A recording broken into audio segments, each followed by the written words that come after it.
In this example, it's quite complicated in a way because we can see that white's king is a little bit in danger, but we can also see that white has a very strong pass pawn.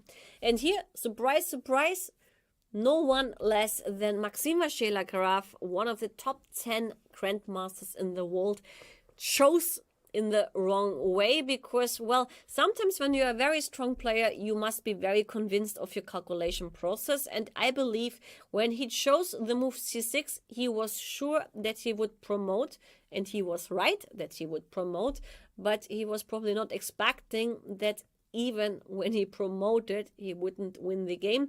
Because objectively speaking, when we have rook and knight versus king, the mating net here is not really visible because the pawns are not in a good construction, let's say, but there are these kind of, well, perpetual check patterns. For example, like imagine the knight is on f3 and then you have this h2 f3 perpetual pattern, which you have to be careful about. Probably in the calculation process of Maxime, he was sure that black is never able to reach it, but he was actually wrong. He played c6, rook takes d3 was played because you have to eliminate the knight, otherwise it's impossible like to really create troubles, as the knight is the best friend of the king.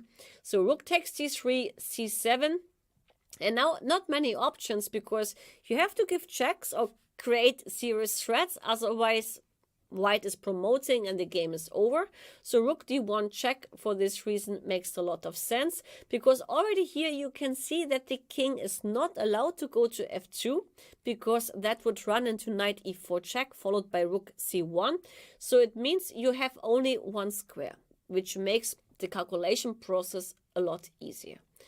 Now again, there's not many options because we have to give a check on d2, so we need to do everything with a kind of threat.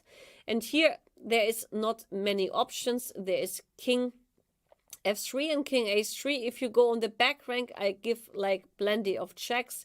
So here this never works because f2 is a poisoned square. He cannot attend as for knight e4 and rook c1.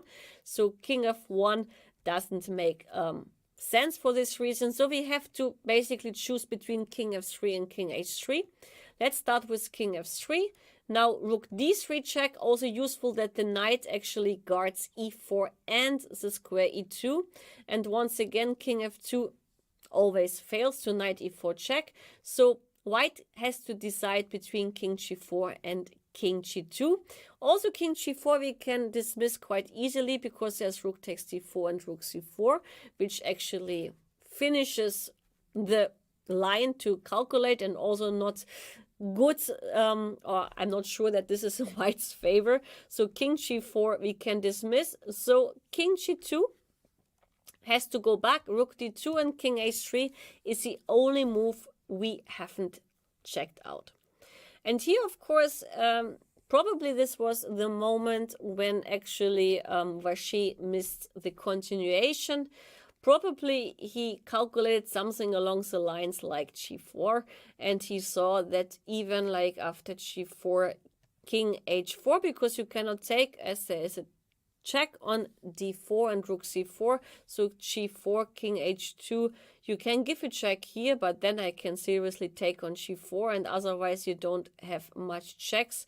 And whenever, like, for example, like knight e4 is played, then I can promote, and you have just a check on h2, but this rook is not good there because you need the rook basically to guard the third, second, and first row. So probably he was only concentrated in his calculation process about g4 because this looks like a kind of sophisticated move, but here is actually now the move which I believe he missed, and this is the move knight e4, which was played in the game. And after knight e4, the idea is knight f2 and knight g4, and then we get actually to the drawing patterns which we have seen with knight h2 and knight f3. So knight e4 was played, c8, well, only useful move, otherwise, well, rook c6 doesn't change much, and knight f2 is anyway coming, otherwise there's rook c2. So c8 he promoted, And now the problem is also that the queen and the rook are not able to give any useful checks, even so black doesn't need it because black has now a forced sequence. He can give a check on f2. You have to go on the second rank, let's say king g2, knight g4 check, and the problem is now that I have the pattern of the perpetual, which I have already mentioned at the start, but maybe like Vacher forgot that this same pattern also works like the opposite direction, just like from down and not from up, because easy to calculate here is king f1, because this pattern everybody knows or must have seen. King h1, of course, is not a good idea as it is made, but the other pattern, like from the opposite direction here from down, might be a reason he forgot. And otherwise, if king g1, nothing changes, unfortunately. So this is just to be a draw. Yeah, why these kind of mistake happen? Why c6? I can tell you. I mean, when you calculate and you are convinced about your calculation strengths, and okay, Vacher is top 10 in the world. I mean, he must have been sure that he didn't miss anything, and probably like he got distracted when he calculated g4, which we saw at some point, which was of course the move which looked most dangerous. Maybe he forgot to check other candidate moves. That's one idea. The other idea is that after king h3, he simply missed the move knight e4, and that the knight then can construct in a way to have the ability to give perpetual check. Yeah, it's that story, because the alternative, instead of c6, because after c6, you sacrifice a piece and you have to prove something. When you can do a winning sequence where you don't need to prove, it's preferable. So knight e5 indeed is a very nice move. Of course, your opponent can take on d4, but after c6, I mean, rook c4 is not possible. And the pawn is running, and I believe it's not easy to stop that pawn.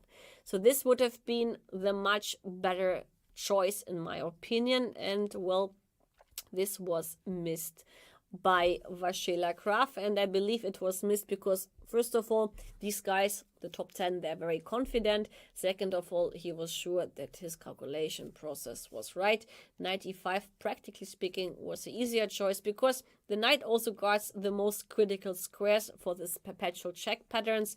So it's clear that this is not given in the position when f3 and g4 is guarded. We saw already how important these squares were for black to save the game.